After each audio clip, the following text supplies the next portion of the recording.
Бусад аймаг орон нутгуудтай харьцуулахад Хөвсгөл аймагт шатхуун өндөр үнэтэй байна.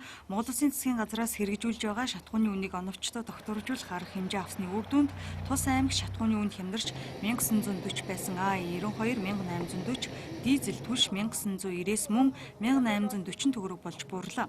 Гэсэн ч бусад аймагуудаас 150-аас 190 төгрөгөөр, Улаанбаатарынхаас 250 төгрөгөөр үнэтэй тусж байна.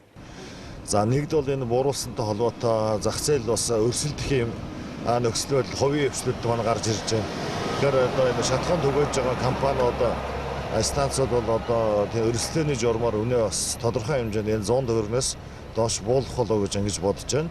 За нөгөө талдаа бид нар одоо бас ханхын хилээр галцтай учраас Оросын холбооны улсаас Ангарскаас одоо шатхуунд тээвэрлэх асуудлыг манай хувийн өвчлөлийн одоо сонирхож үзэх зүйтэй байхаа. Ингээм бол одоо энэ одоо үнээс өшөө доогоор одоо боломжтой шатхууныг оруулж ирж бас зах зээл нийлүүлэх юм боломж байна гэж ингэж бодож байгаа.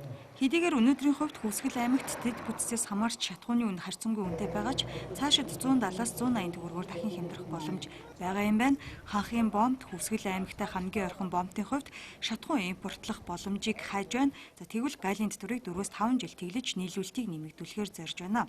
За ингээд ер нь цаашдаа бол энэ Хөвсгөлийн хангамж, за энэ завхны наатлын сумдууд, за булганы бас хэсэг, энэ урагшаага Архангай хойтлын сумдуудыг бас энэ Хөвсгөлийн ханх сумаар хангах бүрэн болцоотой гэж бид харж байгаа. Социализмын үед энэгээр тээврүүд бол нэлээд эрчтэй явдаг байсан. Шатхууны жижиглэнгийн үнийг хямдруулах засгийн газрын арга хэмжээ энэ 7 хоногор цэгцэрч хамгийн сүүлд Архангай аймагт хямдрлаа. Ханхын бомбоор шатхуу орж ирдэг болвол Архангай аймагт ч мөн нийлүүлэлтийн бас нэг их усөр нэмэгдэнэ.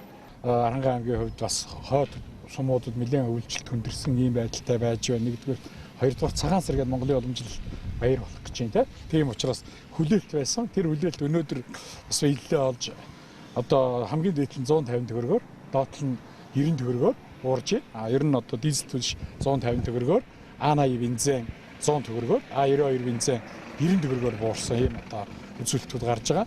Архангай аймаг нийтдээ өнөөдрийн байдлаар 12 орчим мянган одоо тээврийн хэрэгсэлтэй гэж ингэж үзэж байгаа. Тэрийг нэг өрхүүд дотор хуваагаад үзэнгүүт ерөнхийдөө бол одоо тээврийн хэрэгслэгүү өрх айлбар нь цөөхөн байна гэсэн үг. Үүнээс хойш Монгол улсад суурь үн тогтворчиж нэг компани үгээр бус дэлхийн жишгийг харж хэн хүсснээсээ шатхуу авч чаддаг болоод байна. Үүний үр дүнд сүүлийн 3-4 жилд хэрэглээний үнийн индекс нам түвшинд байсаар инфляц 1.9% болж буураад байгаа юм. Нефт болон нефт бүтээгдэхүүний экспорт импорт тэнцэж 2015 онд 1.1 сая тонноор тус тэнцэж газрын засгийн салбар эдийн засагт гаднаас орж ирэх мөнгө урсгалыг экспорт болон импортын галын татвараар нэмэгдүүлдэг боллоо. Зах зээлийн хөрсөнд буулгах үнийн бодлого сүүлийн байдлаар хэрэглэгчдэд хүрч бүс нутагт холбогдох татваруудыг ялгууртаа тогтоосноор баруун бүсэд 80-400 төгрөгөөр, зүүн бүсэд 100-аас 230 төгрөгөөр, төвийн бүсэд 100-аас 150 төгрөгөөр хямдраад байна.